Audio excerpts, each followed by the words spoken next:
The White House is rolling out executive orders against the Second Amendment, in other words, pro-gun control. This is a combination of nothing burger and also a slow roll play. Nothing burger for right now, but potentially big problems down the line. I'm going to break it down for you in this video.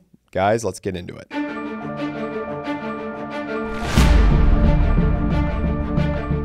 So I'm going to start with what the slow roll here is, because if I do it the other way around, people are just going to roll their eyes and say, what's the big deal? Or at least I know some people will. There's two aspects on the slow roll. One is the fact that the White House is allocating $135 million to basically throw at state legislatures to get them to institute extreme risk protection orders.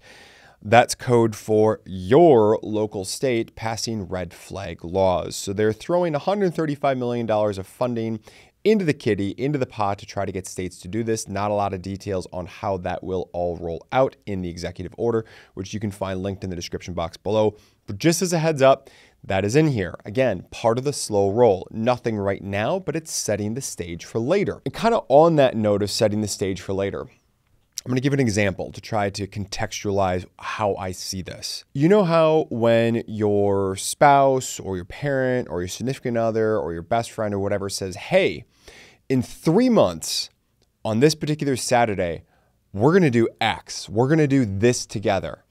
And it doesn't sound great to you, but it's 3 months off and it's like, oh, whatever.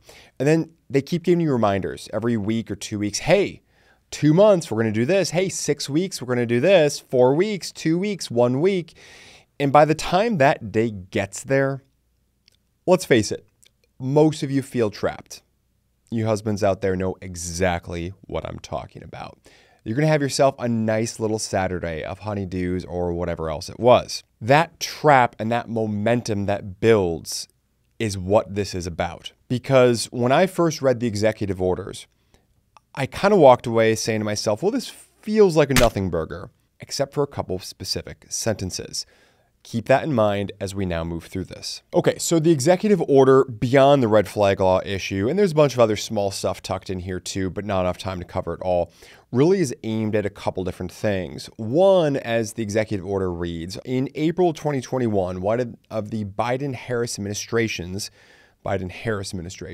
their words, not mine, first executive actions to reduce gun violence was to address the emerging threat of firearms without serial numbers, often referred to as ghost guns. To expand these efforts, ATF established an Emerging Threats Center.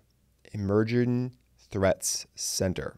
Okay. So Emerging Threats Center, for those of you who may not know, what is it? What does it do? Well, the center focuses, this is according to the executive order, the center focuses ATF's resources on identifying developments in illicit firearm marketplaces, including the use of new technologies to make and unlawfully distribute undetectable firearms and devices that convert semi-automatic firearms into illegal machine guns. So we're basically talking about things Glock switches and near Glock switches and all that other kind of stuff.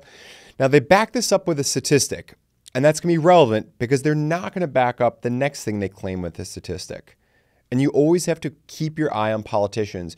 If they say, hey, we're doing X, we're doing Y, and they've got all these specific details and evidence and statistics and whatever for why they're doing X, but then on Y, they just say, and we're doing Y.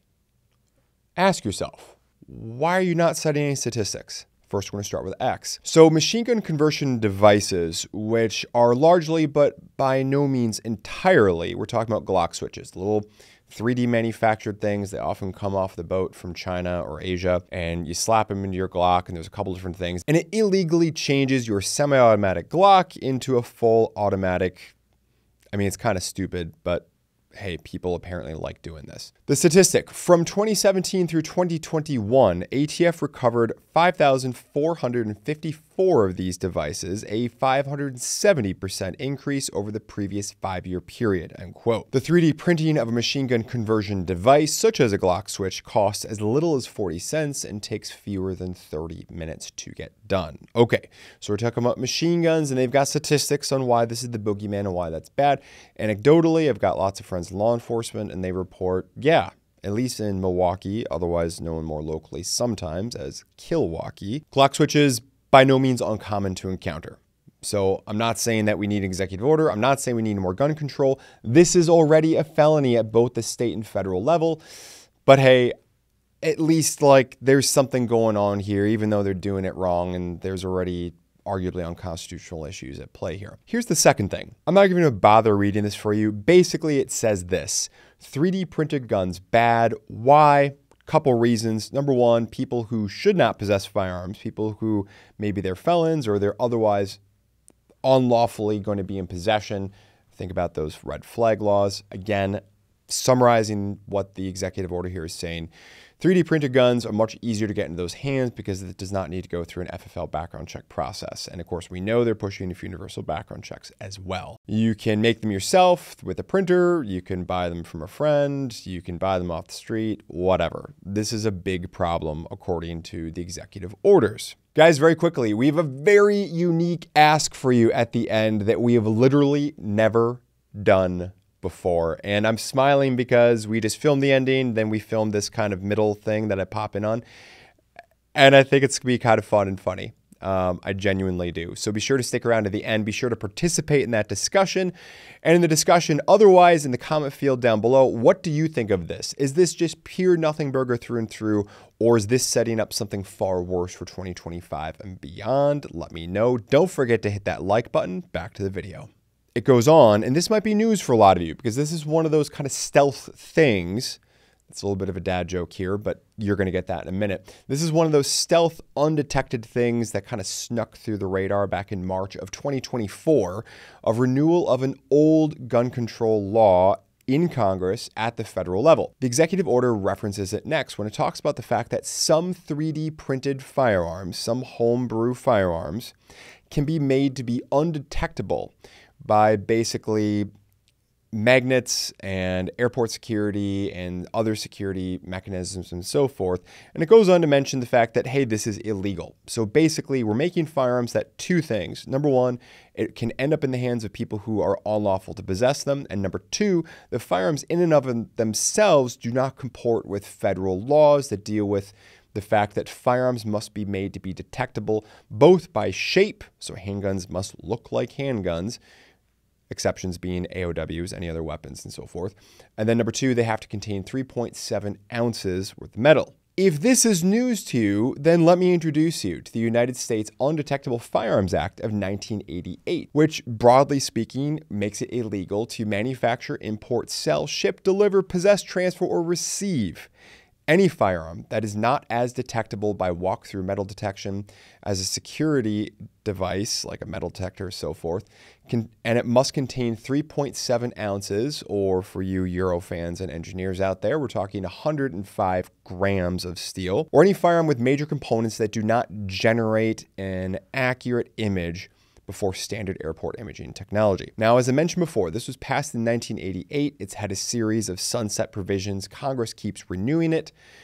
Most recently, they just renewed it again in March of this year. It next sunsets on March 8th of 2031. In the description box below, I've got the federal statute that codifies that. That's 18 U.S.C. section 922 sub P as in Papa. So there you go. And it basically just states, more technically speaking, what I just outlined. Now, to my knowledge, I have no specific encounters with having seen this particular law get prosecuted before. I'm sure there are some examples of it. If you've got those, post them up in the comment section below, because I'd love to see how potential constitutionality tests, not to mention jurisdictional tests, are going to be coming through on this. Would the Undetectable Firearms Act get through the Brune decision? Would it be part of our nation's history and tradition, which, you know, typically goes from colonial, early republic, at most antebellum 1860s, according to the Brune decision test? So number one, would this be found to be constitutional? Number two, even if it were, we then get into questions of, are these firearms that are getting 3D printed in someone's basement or garage, would these be subject to federal regulations because they may not be part, arguably, of interstate commerce? Keep in mind, in order for federal things to get into account, there's a lot of different laws and rules on this, but one of them is for feds to get jurisdiction, it needs to be part of interstate commerce. Now, an anti-gunner would say that, look, if you live in Texas, let's say, did that plastic come from Texas that you're manufacturing out of? Did every single component, every screw, every bolt, everything from that 3D printer come from Texas? So if you keep drilling down, it's gonna be pretty dang hard to say that everything came from one particular state, namely your state.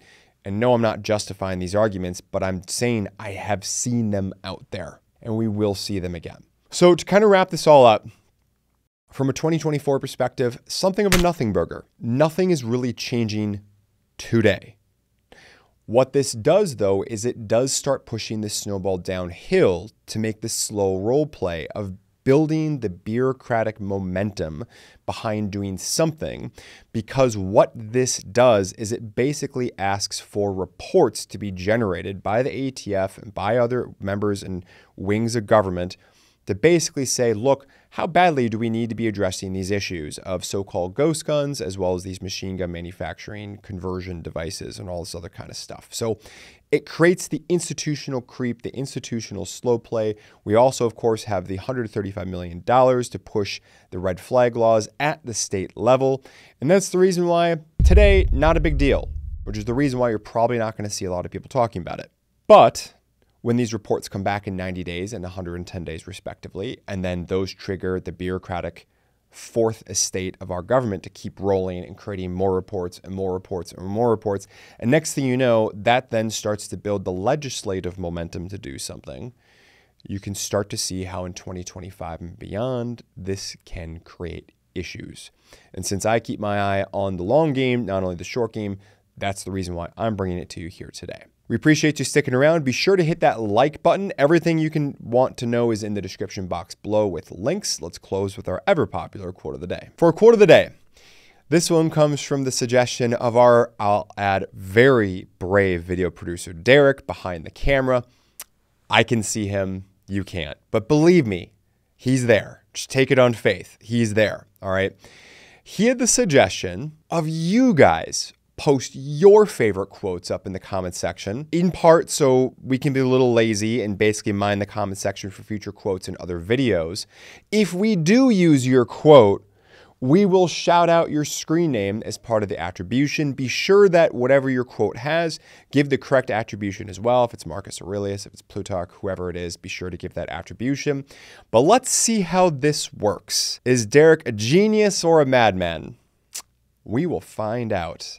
And I will see you again in the next video. Thanks for tuning in. Thanks for sticking around to the end of the video. If you enjoyed this one, please feel free to check out some of our other great content, and we'll see you in the next one.